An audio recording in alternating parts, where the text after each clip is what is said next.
طبعا كلكم شفتوني في رمضان مع رامز جلال، هذا الفرعون الملعون المنشق عن القبيلة، وكانت حلقة للتاريخ.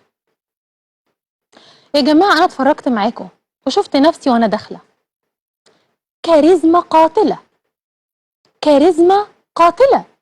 أنا مش معقولة، كاريزما طاغية، مش معقول ومش مقبول الكاريزما يا جماعة.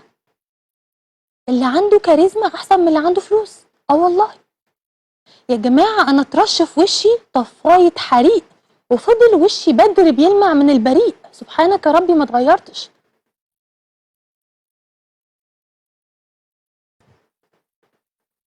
في ناس كاريزما وناس مفيش. شفت أنا تعليقاتكم وشفت كلامكم عن الحلقة، متوقع وده العادي.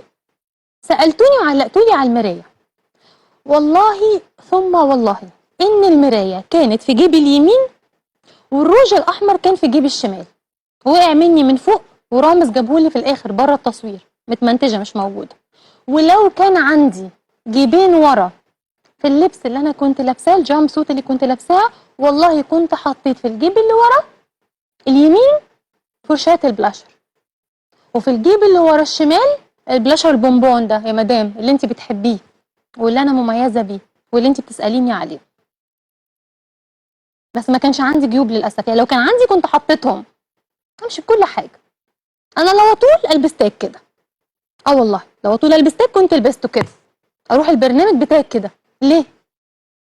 ليه؟ عشان انا برنسس. البنت لازم تشوف نفسها برنسس. ليه انا برنسس؟ سؤال جميل. عشان بحترم الفرعون الصغير الكبير، احترم الرجل. طيب مين يقدر يديكي اللقب ده؟ الفرعون بس، الفرعون فقط.